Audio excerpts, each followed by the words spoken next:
Good morning Sooraj. നമസ്തേ. ഓണമൊക്കെ കഴിഞ്ഞോ? ഓണം കഴിഞ്ഞു, ഓണം വൈബും ഒതുങ്ങി. ഓക്കെ. സിനിമകളൊക്കെ കണ്ടോ? ഓണത്തിന്റെ സിനിമകൾ 3 പടം റിലീസായിട്ടെന്നാണ് ഞാൻ അറിഞ്ഞത്. ഓക്കെ. അതിനകത്ത് ഞാൻ ഒരു പടം കണ്ടു, ലോക കണ്ടു. ലോക കണ്ടു. ഞാൻ 3 പടം കണ്ടു. ഓക്കെ. ലോക കണ്ടു, ഹൃദയപൂർവ്വം കണ്ടു, ഓടും കുതിരയും കണ്ടു.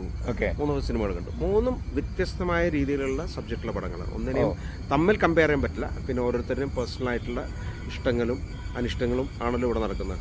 അപ്പോൾ അത് രീതിയിലുള്ള 3 വ്യത്യസ്തമായ സിനിമകളാണ്. അതെ. ലോകയെ കുറിച്ചൊന്ന് പറഞ്ഞു. താങ്കളെ കണ്ടതിന് സ്ഥിതിക്കൊന്ന് ലോകയെ കുറിച്ചൊന്ന് അറിയട്ടെ. എന്താണ് താങ്കളുടെ അഭിപ്രായം? ലോകയെക്കുറിച്ച് പറയുകയാണെങ്കിൽ എന്താ പറയുക, അത് ഒറ്റ വാക്കിൽ പറയുകയാണെങ്കിൽ വീണ്ടും എനിക്ക് കാണാൻ തോന്നുന്ന രീതിയിലുള്ള ഒരു ചിത്രമാണത്. പറയുന്നുണ്ടല്ലോ. അതെ. അപ്പോൾ അതിന്റെ റീസൺ എന്താന്ന് പറഞ്ഞാൽ അതിന്റെ technical perfection, the way it is taken.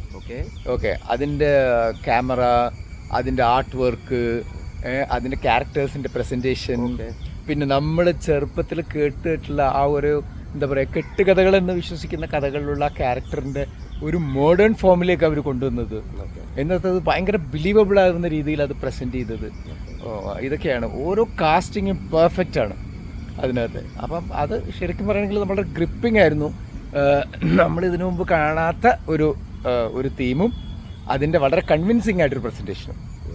അതാണ് നിങ്ങൾ പറഞ്ഞതിൻ്റെ യഥാർത്ഥമായിട്ടുള്ള കാര്യം പറയുകയാണെങ്കിൽ ഈ മിത്തിൻ്റെയും ഫിക്ഷൻ്റെയും ഇടയിൽ എങ്ങനെ അത് കളിച്ചു എന്നുള്ള രീതിയിലാണ്. നമുക്കിവിടെ കാലങ്ങളോളമുള്ള ഒരു മിത്ത് കഥകൾ, കേട്ടുകഥകൾ, യക്ഷിക്കഥകൾ, എല്ലാ സാധനങ്ങളും കിടക്കുകയാണ്. അപ്പോൾ അതിനെ കൊണ്ടുവന്ന് ഇപ്പോഴത്തെ കുട്ടികളുടെ കാലത്തിലേക്കുള്ള മാർവൽ, DC, അവെഞ്ചർ ആ ലൈനിലേക്കുള്ള കഥയിലേക്ക് കൊണ്ടുവന്ന് അതിനെ ബ്ലെൻഡ് ചെയ്തത് അതൊരു ചെറിയ കാര്യമല്ല.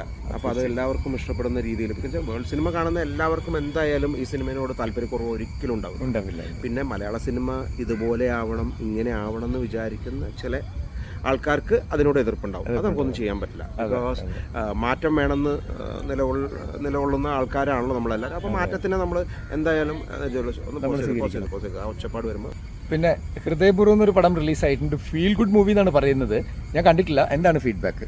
ഞാൻ കണ്ടു, ഹൃദയപൂർവ്വം കണ്ടു. ആ ഹൃദയപൂർവ്വം സിനിമയും എനിക്ക് പറയുകയാണെങ്കിൽ വളരെയധികം എനിക്ക് ഇഷ്ടപ്പെട്ടു. കാര്യം വെച്ചാൽ ഞാനൊരു സത്യനന്ദിക്കാട് ഫാനാണ്. സത്യനന്ദിക്കാട് സിനിമകൾ ഇങ്ങനെയൊക്കെ ആയിരിക്കും എന്നുള്ള പ്രതീക്ഷയുണ്ടല്ലോ. അതല്ലാതെ വേറെ രീതിയിലുള്ള മേക്കിങ്ങിൽ പുള്ളി മാജിക് ചെയ്യും, അല്ലെങ്കിൽ റൈറ്റിങ്ങിൽ വേറെ രീതിയിൽ മാജിക് കൊണ്ടുവന്നിട്ട് ഇത് സത്യനന്ദിക്കാട് തന്നെയാണോ ഡയറക്റ്റ് ചെയ്തെന്ന് നമ്മൾ ചോദിക്കേണ്ട ആവശ്യമില്ല. ബിക്കോസ് പുള്ളിക്ക് പുള്ളിയുടെ ഒരു രീതികളും കാര്യങ്ങളുണ്ട്. ആ രീതിയിൽ പുള്ളി കറക്റ്റായിട്ട് അതിനോട് നീതി പുലർത്തി. പിന്നെ ഇപ്പോൾ ഈ കാലഘട്ടത്തിൽ ജീവിക്കുമ്പോഴത്തേനും ഒരു ആണ് പെണ്ണ് ബാക്കി സൗഹൃദങ്ങളൊക്കെ എങ്ങനെ തന്നെയാണെന്നുള്ള എല്ലാവരും കാണുന്നുണ്ട്. ഒരു ബെസ്റ്റിയുടെ കാലഘട്ടത്തിലൂടെയാണ് നമ്മൾ പോകുന്നത്. അപ്പോൾ പിന്നെ ഈ ലാലേട്ടനും ഉണ്ടാവുന്ന ആ ഒരു ഡോണറിൻ്റെ വൈഫും മോളുമായിട്ടുള്ള ഒരു സൗഹൃദത്തിനെയൊക്കെ നമ്മൾ വേറെ രീതിയിൽ കാണേണ്ട കാര്യമില്ല. ഇതിനൊക്കെ അൾട്ടിമേറ്റ് ആയിട്ടുള്ള എന്താണ് തിരിച്ചറിവ്. That's already done. Please to watch. ഇനി നമുക്ക് ഓടും കുതിരയെ കുറിച്ചാണ് പറയേണ്ടത്. ചാടും കുതിരയെ കുറിച്ച് പറയേണ്ടത്. അത് ആക്ച്വലി പറയണമെങ്കിൽ എന്താണെന്ന് വെച്ചാൽ നമ്മളൊരു തിയേറ്റർ, അതായത് ഒരു എക്സ്പീരിയൻസ് ഡ്രാമ അങ്ങനത്തെയൊക്കെ സാധനങ്ങൾ കൂടുതൽ കാണുന്ന ഒരാളാണെങ്കിൽ, ഒരു ഫൈൻ ആർട്സ് റിലേറ്റഡ് ആയിട്ടുള്ള പരിപാടികൾ കാണുന്ന ഒരാൾക്കാണെങ്കിൽ കുറച്ചും കൂടി ഭയങ്കരമായിട്ട് റിലേറ്റ് ചെയ്യാൻ പറ്റും. എന്താണെന്ന് വെച്ചാൽ അതൊരു റിയാലിറ്റിയും ഒരു ഡ്രീമിൻ്റെയും ഇടയിൽ നടക്കുന്ന ഒരു കാര്യമാണ്.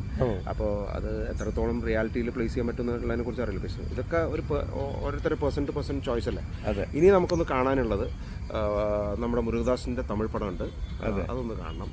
ശിവകാർത്തികേയനും ബിജുമേനോനും. ഇന്ന് ഞാനത് കാണും. അടുത്ത ദിവസം നമ്മൾ കാണും. അതിനെക്കുറിച്ച് ഞാൻ പറയും. ഓക്കെ, അതിൻ്റെ റിവ്യൂ ഇടാം. Okay, thank you. ബൈ.